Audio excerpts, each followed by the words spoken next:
The Signal Oil Program, The Whistler.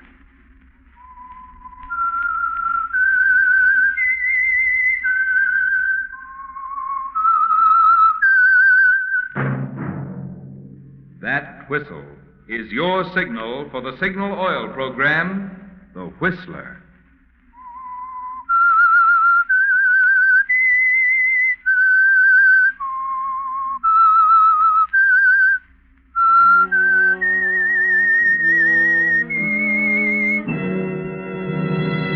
I am the Whistler, and I know many things, for I walk by night. I know many strange tales hidden in the hearts of men and women who have stepped into the shadows. Yes, I know the nameless terrors of which they dare not speak. Yes, friends, it's time for the Signal Oil Program, The Whistler. Rated by independent research, the most popular West Coast program. In gasoline, you know, it takes extra quality to go farther. And Signal is the famous Go Farther gasoline. So look for the Signal circle sign in yellow and black that identifies Signal service stations from Canada to Mexico. And now, the Whistler's strange story, Backfire.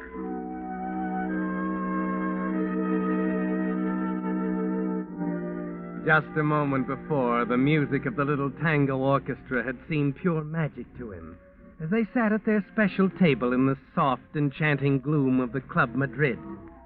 Now it was discordant, a cacophony of meaningless noise and maddening, pounding rhythms. And the club, the dancers, the slim vocalist with the maracas, only heightened the despondency that settled on him like a cloud. And the thing that had worked the change, that had transformed magic into misery in a split second, was the thing that Amy had said, tossed across the table to him as if it had been a comment on the weather. I'm sorry, Carl. I don't love you. I never did. Amy, what are you saying?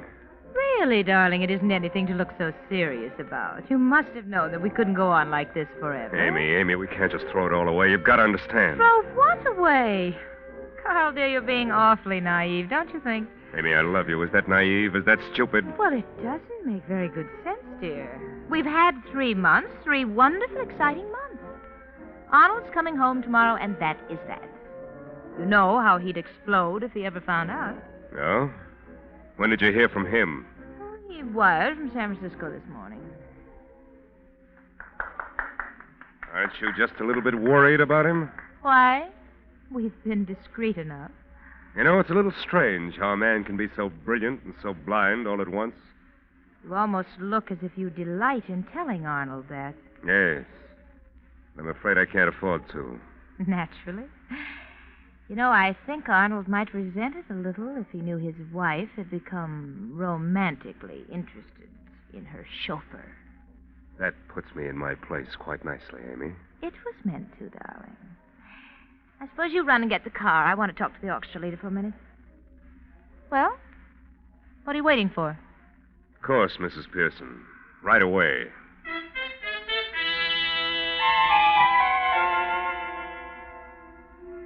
Of course, Mrs. Pearson, right away.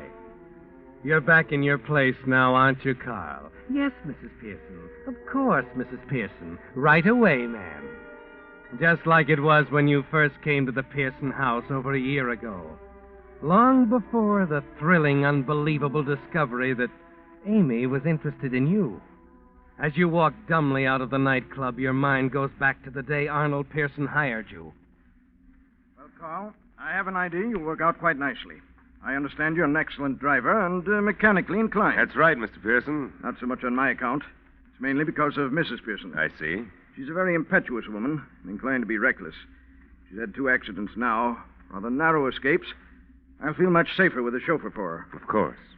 Mrs. Pearson becomes upset very easily, emotionally rather unstable. When she's troubled, she has a strange habit of taking the car out and driving like the wind. I'm afraid I don't understand. Well, neither do I, frankly. Somehow it seems to cool her down, quiet her nerves. I hope that with you here as chauffeur, she'll have to find some less dangerous antidote for these explosions of hers. Oh, I know I can help, sir. Good. Then it's settled, Carl. I'm going to hire you. And as far as I'm concerned, a prison record means absolutely nothing if a man is really willing to profit by his mistakes. You'll have every chance to make good. Thank you, sir.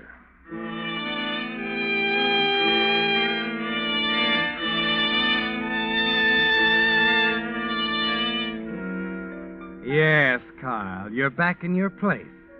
Right where you were the day Arnold hired you, fresh out of state prison. And he hadn't thought of you since. To Arnold, you were a piece of equipment like a lawnmower or a washing machine, not a human being who might want something else from the world, something with pride and dignity. You hated him, didn't you, Carl? Him and his righteousness. And when Amy became interested in you, you wanted to scream in his face that if he didn't think you were somebody, his wife did. But that's all over now.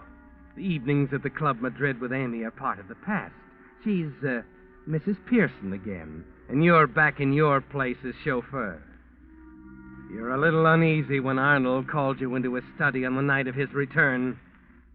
I don't quite know how to begin, Carl. Something rather unpleasant has been called to my attention. Indeed, sir? First, however, I think I ought to tell you that I've advised my lawyers about you, Carl. You'll never want for anything, even if something should happen to me. Why, that's very kind of you, sir. I had no idea that you... I'm happy to do it, Carl. Oh.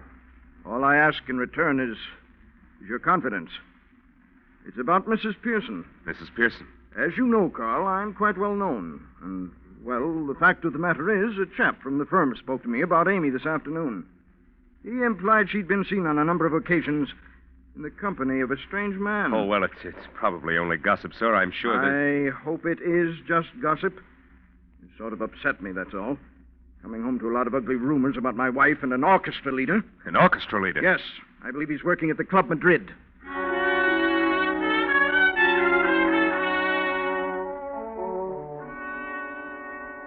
That stopped you, didn't it, Carl?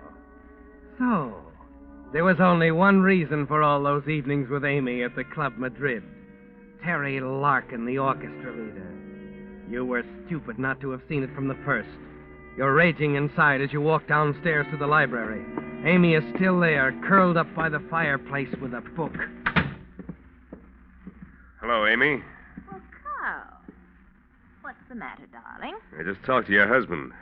Seems there are rumors floating around. About us? No, not about us.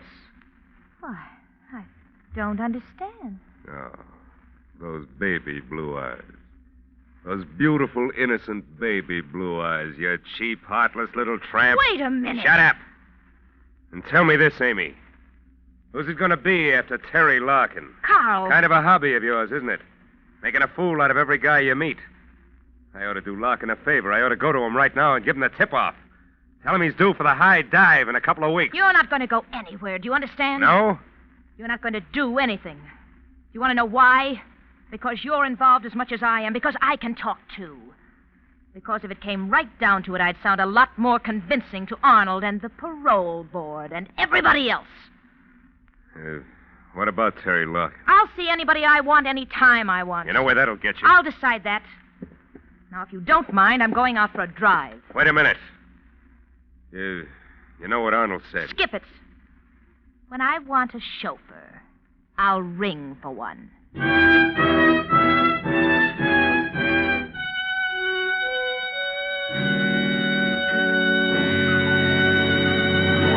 With the prologue of Backfire, the Signal Oil Company brings you another strange tale by The Whistler. But now, may I have a word with you regular friends of The Whistler? As you know, it's your loyalty that has made this the most popular West Coast program. Yet, if you had never tuned us in the first place, you wouldn't know whether you liked The Whistler or not, would you?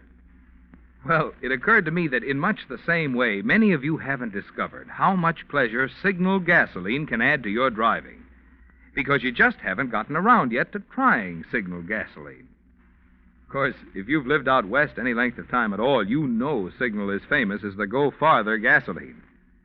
And you've no doubt heard me explain many times the reason for Signal's good mileage, the extra efficiency today's Signal gasoline gets from your motor. It's quicker starting, it's faster pickup. It's quieter, higher anti-knock. Now, doesn't that all add up to the kind of gasoline you want for your car? Okay, then I'd like to ask a favor of you.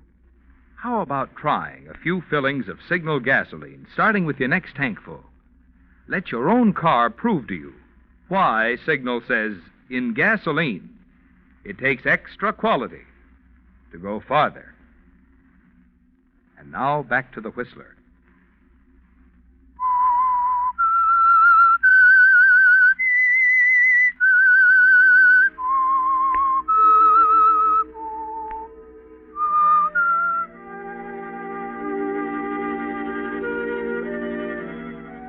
Well, Carl, it's a thin line that divides love from hatred, isn't it? There's a blind, driving hate inside you, fighting for expression every minute of the time you're with Amy. Chained to that steering wheel, driving her to secret appointments with Terry, hearing her say the same things to him she used to say to you, listening to her lie to Arnold about where she's been, realizing you're helpless, that you can't say anything. It's on your mind all the time. As you lie in bed, staring at the ceiling, unable to sleep, during the day as you go about your duties. You know now that sometime and in some way, you're going to kill her. It comes to you quite unexpectedly one afternoon, while you're having the family car lubricated, watching the attendant finish up. Well, there she is, Carl. I don't think you'll find her squeaking her now. Oh, yes, and by the way... Yeah? Keep an eye on that speedometer, huh? According to our records, you ran over a little this time. You mean you keep a record here? Yeah, sure, and all our customers. Oh, mileage record, huh? Mm-hmm. Only takes a minute to put it down, you know. Comes in handy sometimes. Yeah. Yeah, sure. Thanks, Joe. I'll keep an eye on that speedometer.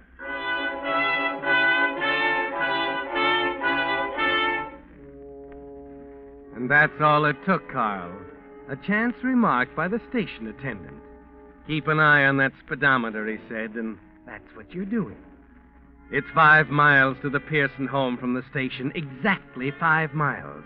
And as the little figures on the speedometer drop into place, parts of a plan start falling into place in your mind. Amy and Arnold are at home. Martha, the housekeeper, took part of the afternoon off and went to a movie. By the time you arrive at the house, you've decided to take the chance. Arnold is alone in his study. You hate to disturb him, but you think there's something that he ought to know about Terry Larkin.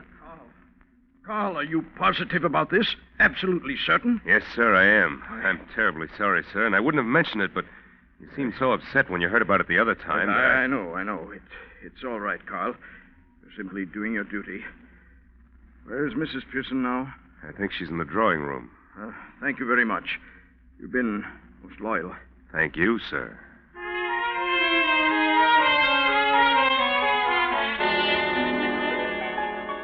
Well, Carl, it's underway now. And as you stand alone in the study and listen, you realize how right Amy was when she said Arnold would explode if he knew the truth about her. You never heard anything like this, Quarrel.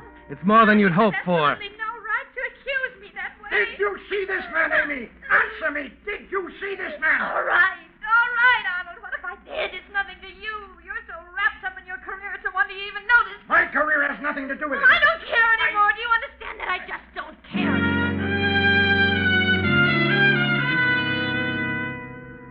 And best of all, Carl, you aren't worried about what Amy might say about you. What she says won't matter. It's what she does that concerns you now. All that matters is that she behaves you expect her to.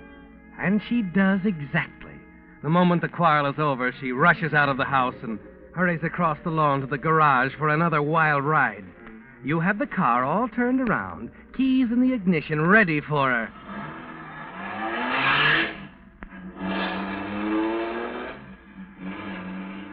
At the moment that she's sending the big car roaring down the driveway, you're reaching in her dresser drawer for her small .22 caliber pistol.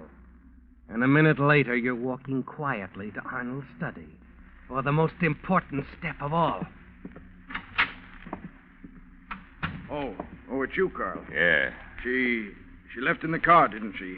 I was hoping you wouldn't let her do that. Mrs. Pearson does pretty much as she chooses. Now, wait a minute, Not Carl. only with you, Mr. Pearson, with me, too. That's quite enough, Carl. You'll do well to let the matter drop right here. Forget all about it.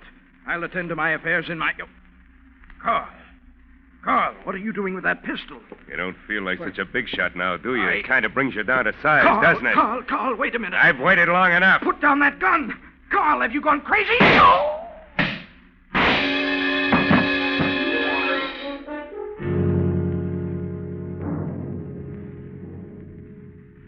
Yes, Carl. He doesn't look so big or successful or patronizing now, does he? And he didn't realize until too late that he made a fatal mistake when he put you in his will. Now you'll not only get back at Amy, but what did Arnold say? You'll never want for anything as long as you live. You carefully wipe the fingerprints from Amy's pistol and hide it in her bedroom, where you know it will be found. And then you hurry back to your quarters over the garage. Yes, Carl, Amy did just as you expected, and part of the gamble is won. Now the whole plan hinges on time.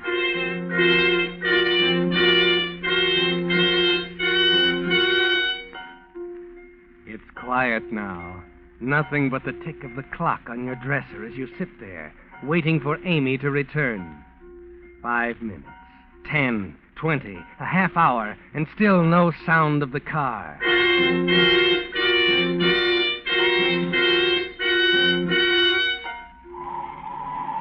Then you hear the squeal of tires as Amy swings into the driveway, and you know you've won. She pulls the car into the garage. The door slams, and you hear Amy's quick footsteps receding up the drive toward the house. In a half minute, you're into the garage, and those swift, sure fingers of yours are setting the speedometer back to the mileage reading it showed when you brought the car back from the service station this afternoon. Yes, that's the heart of the plan, isn't it, Carl? It begins to add up now. Those little black figures on the speedometer, plus the mileage record at the service station, will give the police one unmistakable deadly fact.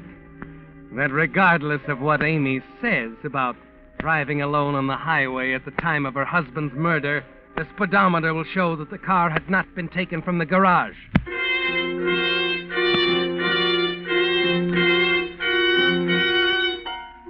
More waiting now, Carl. More pacing back and forth in your little room over the garage, expecting any minute to hear the scream that's sure to come when Amy discovers her husband's body. But it doesn't come. There's no sound from the house. You wonder, then begin to be afraid, and then decide Amy simply hasn't gone into the study. Finally, at long last, you see Martha coming around the corner from the bus stop, back from the matinee. You brace yourself. It'll only be a moment now.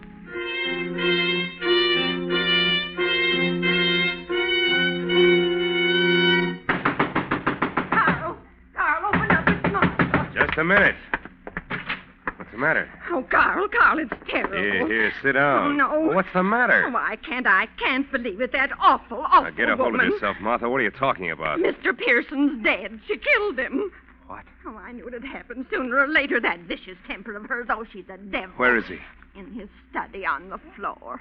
Mrs. Pearson's in her room. I don't think she heard me. She's packing her things. I can't believe it. Oh, Carl, we've got to do something. I won't go back into that house. I'm afraid of her. Oh, I should have warned him. I knew it'd happen. I knew it. Here, just a minute, Martha. Operator, give me the police. Hurry!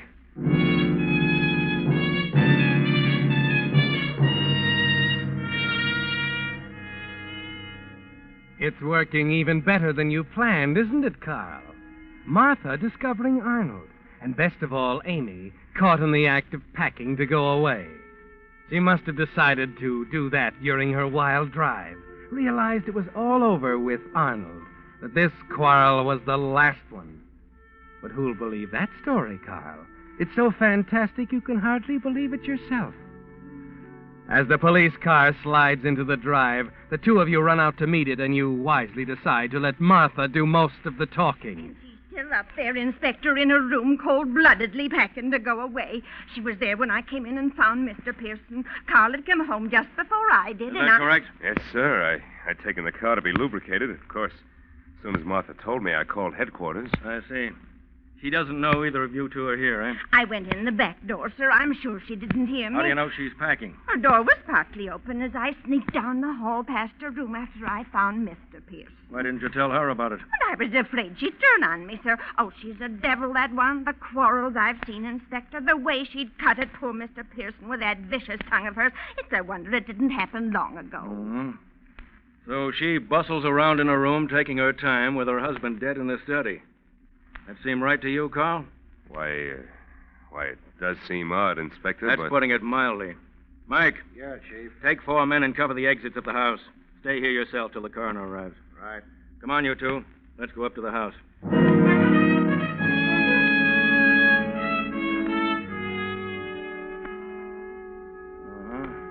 Really let him have it, didn't she? Oh, it's terrible. Poor Mr. Pearson. It's hard to believe that she would do it.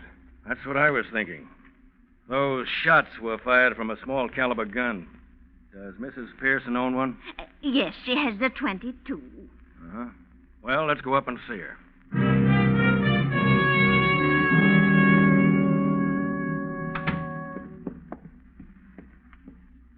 There's a few questions I want to ask you, Mrs. Pearson. All right, officer. You've been a little foolish, don't you think? I have a right to do as I please in my own house. That's a rather interesting attitude at the moment. Well, I think you might explain what this is all about, why there are officers all over this place. I was about to ask you to do some explaining. I haven't a thing to say. I see.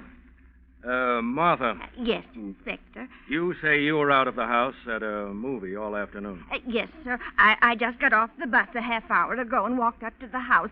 And then I ran out to Carl's rooms over the garage. All right, Martha. And you, Carl?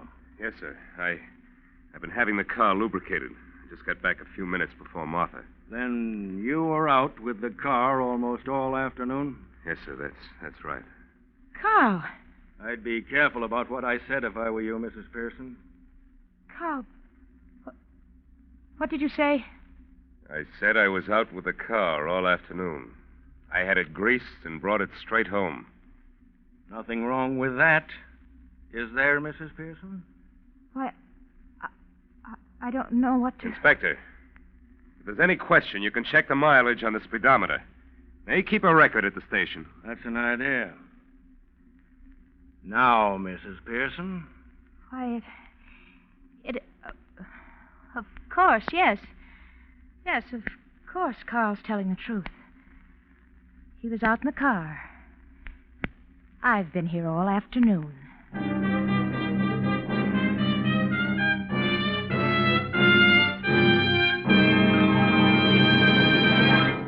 The Whistler will return in just a moment with the strange ending of tonight's story.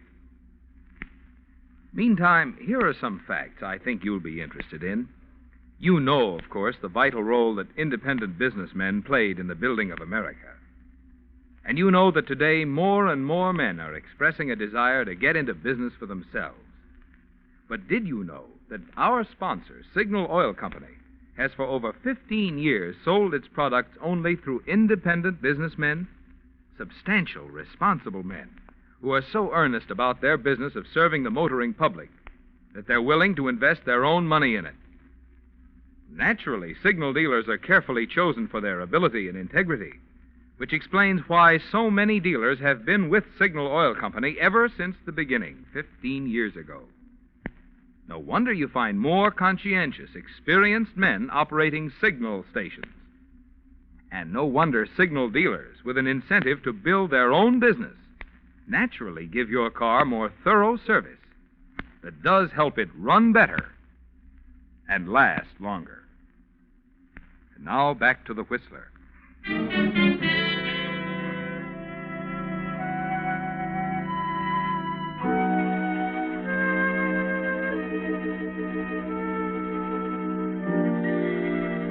Well, Carl, that stopped you, didn't it? There were so many elements in the plan you couldn't calculate. Things you had to gamble on and win. Yet here in the final moment, when you expect Amy to explode in a rage, to accuse you of lying, and to finally go down to defeat before the cold, accurate figures on the speedometer, she calmly tells the inspector that it's all true. But you and not she were in the car. So it wasn't necessary. All the careful planning, the manipulation of the speedometer to destroy her alibi, the mileage record, the contrived quarrel, all of it was useless. And you stand there bewildered waiting for the inspector to speak. Well, Mrs. Pearson, I hardly expected it to be that simple. You understand, of course, that you're under arrest for suspicion of murder. Murder? What are you talking about? Your husband. Arnold? What do you mean, murder? He's still right where you left him, Mrs. Pearson.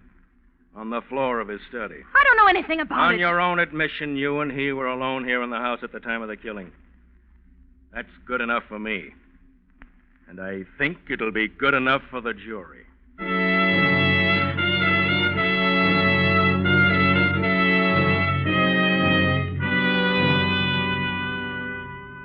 So it finally worked, Carl. And you can let down a little now. It was hard to believe, of course, the way Amy talked herself right into the trap. But she said it, and it's on the record, and you try to tell yourself you could never understand her anyway. You try to relax, alone in your room, but deep inside there's a strange feeling that something's wrong, that it isn't over yet. An hour later, you're startled by a knock at your door. Oh, hello, Inspector. Carl, Where is she? down at headquarters. Oh.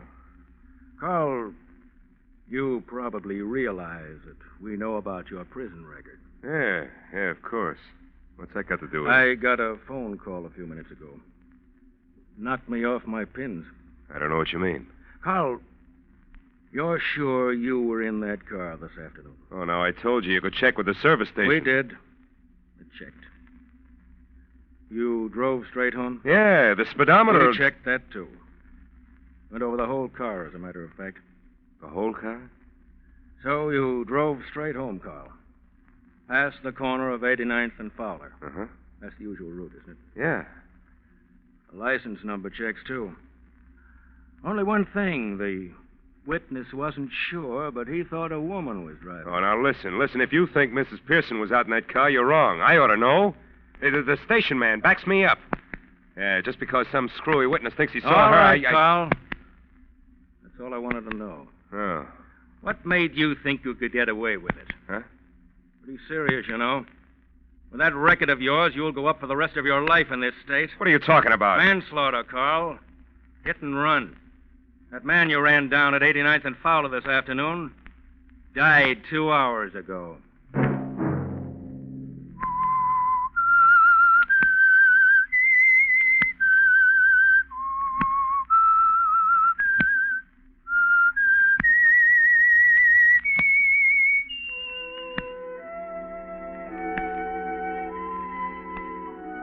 Let that whistle be your signal for the Signal Oil program, The Whistler.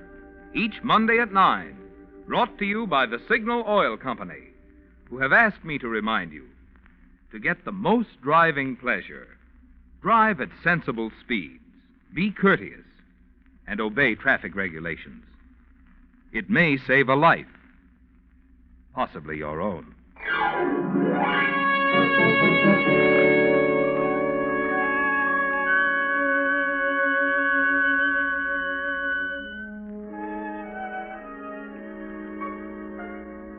Featured in tonight's story were Kathy Lewis and Gerald Moore. The Whistler was produced by George W. Allen, with story by Joel Malone, music by Wilbur Hatch, and was transmitted to our troops overseas by the Armed Forces Radio Service. This is Marvin Miller speaking for the Signal Oil Company. This is CBS, the Columbia Broadcasting System.